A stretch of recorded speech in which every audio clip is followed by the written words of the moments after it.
Julius Gyimah is a tax and policy analyst. He's joining us on the phone line now. Julius, good morning. Thank you for your time. Good morning, Johnny. Thanks for having me. Good morning to your cherished listeners and viewers online. First question, is the apology important? Johnny, I think that it is important. I have listened to the debate and some of the arguments by the entire citizenry of the country. You know, people were talking about the posture of government when things were really, really difficult. That was the direction that at least, you know, the entire city was expecting that. If not for anything, government should come and then tell us something. Government should come and apologize. Government should come and tell us that probably we are sorry for some of the decisions that we have taken, and that that amount to responsible government or responsible leadership. The timing, yes, better late than never. But I think that this is all that we have advocated for. Most Ghanaians have been speaking for. I mean, you are one particular person that you were really hitting on hard on advocating for Ferreira. So if we have a new person or a new man in the helm of affairs, it's with the people, as our traditions and customs will amount to or would really want it. I believe that is a sign or is a positive sign that we can all support and push it forward. I believe that you don't want to see the economy crumble.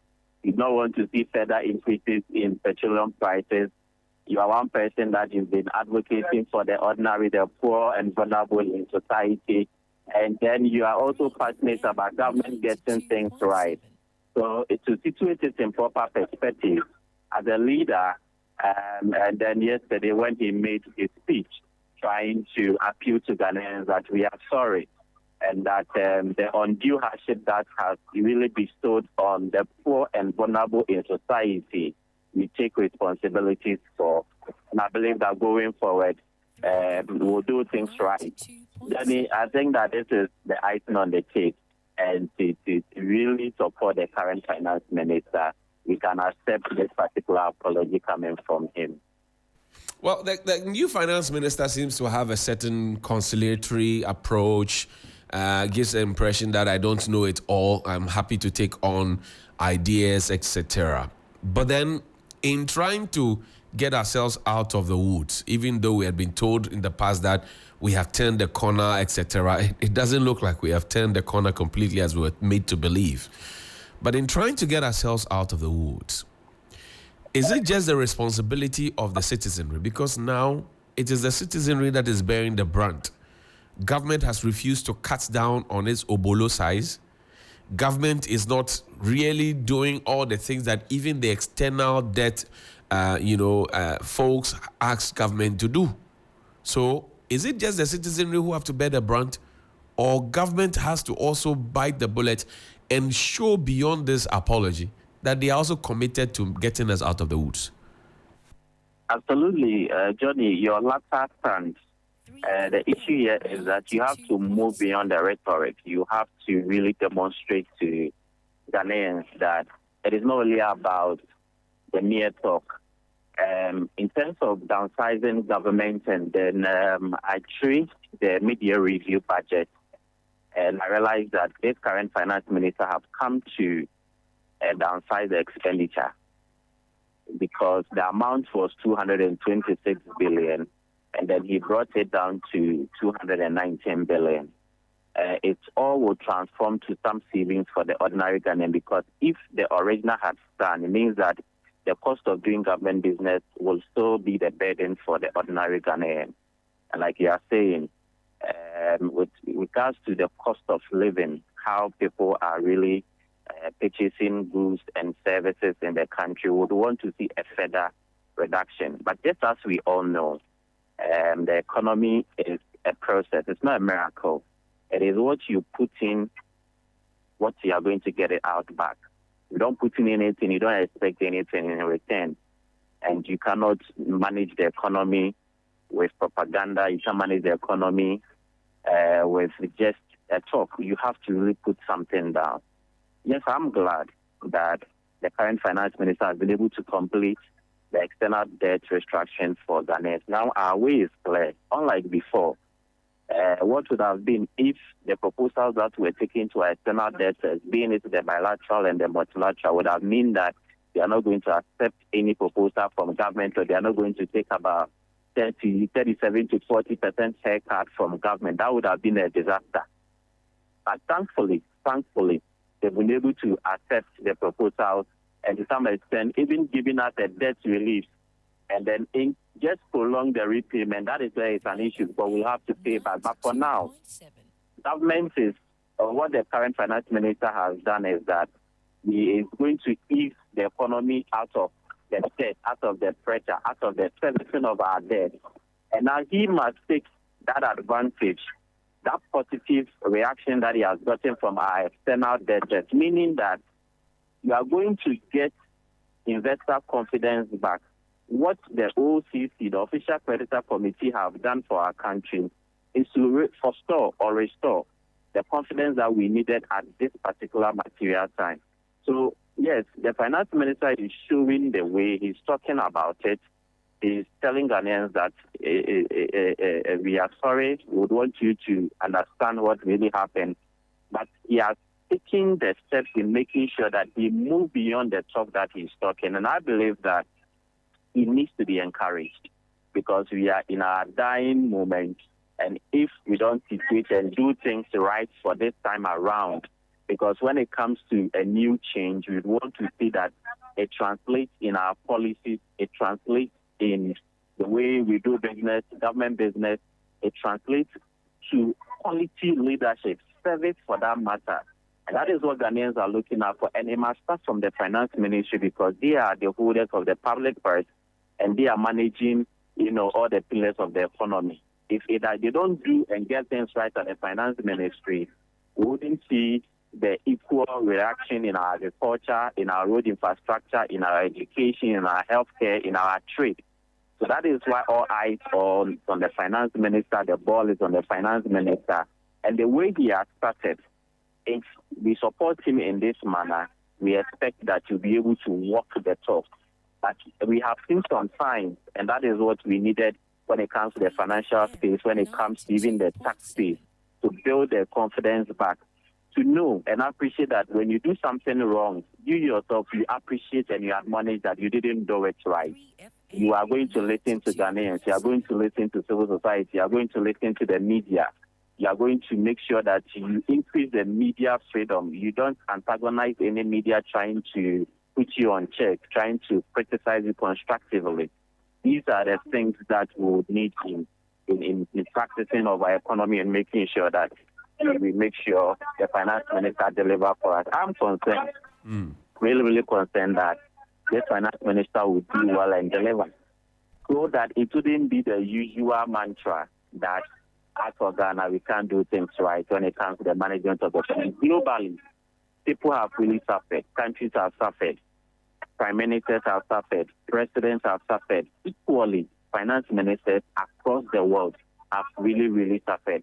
But this man came into power, or came into the office within some shortest possible time. I really remember the interview we had when he was appointed. Right. That he can't really do much. But the only mandate, the only objective, the only task was for him to complete our debt restructuring and give us some kind of clarity. That has been achieved. Even if they don't maintain power or stay in office for the additional 4 years, the new government that will come will have some kind of relief in trying to remobilize the whole economy, mobilize resources for the country, trying to fulfill our debts and make sure that we are really on track. The discipline part and the prudence part in making sure that you always prioritize your losses. You don't, make sure money is coming, so we have to spend, they are going to go and no. Right. You make sure that you make provision for your losses. But if you see a profit coming in the future, wait till we get there. Don't try and then try to probably go and borrow against certain things and then use certain things as collaterals, and in effect, it will come down to hand you. So these are the prudent measures that we would want the finance minister to really manage the public purse, apply the prudence principle, and make sure that all our gains will be protected. And that will translate into how much tomato prices are reversing, how much the price of yam is reversing, how much the price of cassava, pepper. These are the things that we work on the market. If we go to the various markets, we would want to test the market and see the minds of the people. Now, if the next government that takes over, whether it is Dr. Bawumia's government, John Mahama's government, Alan Tremantin's government, Kwame Bediaku's government, they would have a very Herculean task to handle in trying to bring us back to former glory or to better glory days. How much time would they need to be able to do that? Because John Mahama, for example, has been talking about the fact that things are messed up. It would take us more than 8 years to fix it. Dr. Bawumia says that John Mahama is coming to get a honeymoon and that he will hit the ground running, he will fix it. So far, none of them has told us the timelines that they require to fix it. But we do know that we have had to suspend paying some of our debts. And that is what the finance minister was talking about yesterday, that things are beginning to look good. That's because we have either delayed the payments or we have stopped the payments for now and postponed it for the future. But the ultimate question is, how much time does the next government have to be able to reset us back to former glory or better glory days? The time is near. The time is today. We do not have any time. I believe that we want the quality of the leader that would come in and make sure that, look, we are going to get things done right from the get-go. We can't waste time. Already, we are lagging behind. If we look at developing economies compared to advanced economies, we are behind about 20 to 30 years.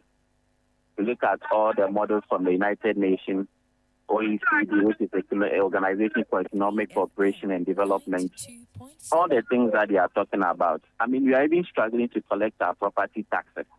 Countries have done it over and over. Mr. Gyimah, just a bit of clarity. Are you saying that within this short period, we have reset the country back to 20, 30 years? Is that what you're saying? No, I'm saying that we do not have time. You're asking about time that, right, the next government will come in to restore us to our former days, to our glory days. Right. And I'm saying that, and you made the references across all the political divide, what the flag bearers are saying. What I'm proposing or saying is that we do not have time because already we are lagging behind. Right. So I'm saying that we have even struggled to collect our property tax. Advanced countries have implemented this property tax over 20 years ago, 30 years ago. We are even struggling to even fine-tune how to collect But was that not because, look, we took the property rate collection from the assemblies who were going around, who knew their catchment areas, and who could put a value to whatever it is and go and collect the monies, print the bills, distribute, and go and collect the monies. We took it and we said we're giving it to GRA and a private contractor to handle. Everything is messed up. Now we say the assembly should take over and go and collect what when they have not distributed any bills. So you see where the confusion is. Yeah, so that's what I'm saying. We do not have time at all. We want somebody who will just come into office and then make sure that we are hitting and we are running as a country and restore us to our glory days. There's no time. You were asking about timelines, and I was saying, no, we do not have time. We can't wait any longer because already we are behind. So it depends on who is promising us that when he comes into office or when he gets the opportunity, he will make sure that he will run like the way the other countries are running, the advanced countries are running. Yes, there are some positives that we are already ahead of certain countries.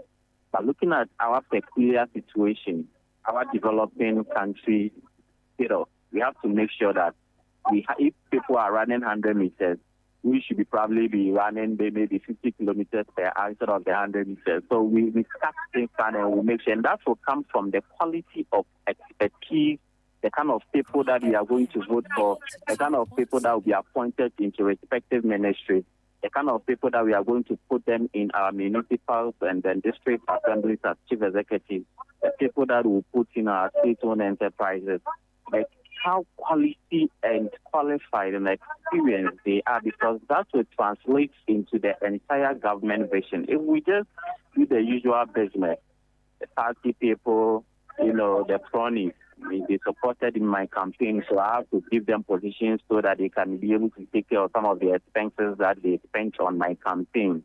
then you can't really direct the person. But we really have to put in the most qualified, the talented, those who are skilled in this country. I know there are lots of experts in this country. And any leader who will come and try to leverage on the skills, the talents that Ghanaians have acquired, Ghanaians will go outside the country and they are doing well. You can Rwanda. I think their minister for education or minister, one of them is a Ghanaian that for Ghana is using to develop agriculture rather. Right. So we have the people in the country. It's a matter of identifying those potentials and trying to work with the days ahead or the next chapter for our country is really trying to bring all Ghanaians together, trying to tap into potentials of the youth and trying to make sure that we are going to run. We are not going to wait no longer time. Already we have, look at the youth, look at youth unemployment. So you do not have that space that you are coming to wait so you need about 2 or 3 years to create employment. Once you come in, there's policy running for you to be able to make sure that you put people into work.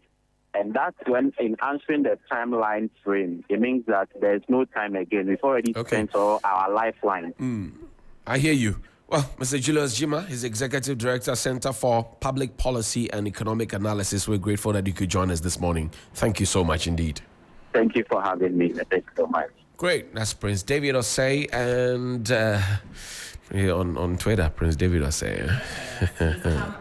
The Gen Zs. He's come under some serious fire. In fact, because he expressed his opinion that people should vote for Dr. Baum. But why did he come under fire? Well, he has an opinion. He has an opinion. He's entitled to it. It's like gnosis. Everybody has one. What he sought to say was that, yes, I know things are quite hard. He said, let's kind of buckle up and just throw our weight behind the NPP for better days to come. And others reminded him of how boisterous he was in the last regime when things were tough. They said your tone was not this calm, not this cool. You were somebody who was feeling the pinch at the time. Bring that same passion to the fore. But Johnny, really quickly, off the back of what Mr. Gyimah said, and I don't disagree with anything that he's saying. You know, he's quite soft-spoken. He said, we have to support government and accept this apology so that we can all move forward. Jerome is no stranger to 3FM Sunrise, and economics, finance, political risk analyst. He said, Dr. Amin is honest enough to admit that there was financial investors and taxpayers who sacrificed to create fiscal space. This is much better than those who claim to have turned the economy around with no recourse to the bleeding investors and banks, which for me has been my biggest gripe. We are here because of the blood, sweat, and toil of the taxpayers, investors who had to bear the brunt. You had pension bondholders. They have to ration their medication in order that government has that fiscal space to restructure its debt. Let nobody deceive you this morning that it's by any brilliance or anything we're extraordinary. I've had conversations like, to even get a deal like this is because you've been, you were talking sweet at the negotiation table. You have good negotiation tactics. Go there at all. Exactly, and for me, that you have sweet negotiation tactics does nothing for me. To add on to what Jerome said, but we said we will not go there. We said we'll not go today. Tomorrow. We will not go tomorrow. So as long as the NPP remains in power, we will not go there. So then somebody also comes on, one IU. He says the finance minister's narratives since he became minister have been insulting. He says this is not enough, this apology, to undo what has been done. He says we're still the hardships people are going through. This will not undo it. He said there will be no forgiveness. Then Jerome, this is the expert, says that official admission that it was the savings of the ordinary people that was taken is important for the record. Somebody also comes and says, you forcefully take my money. Turn around and thank me. Thank me for what? Keep your sorry. Well, people are upset that you are now telling us that thank you for your sweat and toil, but in other quarters people are saying give me praise. I have done this. No. It is the blood and sweat and toil of the people whose monies you are keeping, people who cannot afford medication today. Johnny, it annoys me beyond measure. It gets my back up. It grates my bones. It grinds my gears. When we bring, I want the Ghanaian people to know that it is because of you. That's why government has that breathing space. Yeah. Government should be bound down every morning, hold a press conference and kiss your feet. You agree that even though I've invested my money, I'm not going to get the dividends of my investment, and even my principal will get a haircut. I'm sacrificing a bit of my own money plus what you were supposed to have used my money for and giving me back as profit, if for want of a better expression, my dividends. I'm sacrificing all of that for you just to be stable.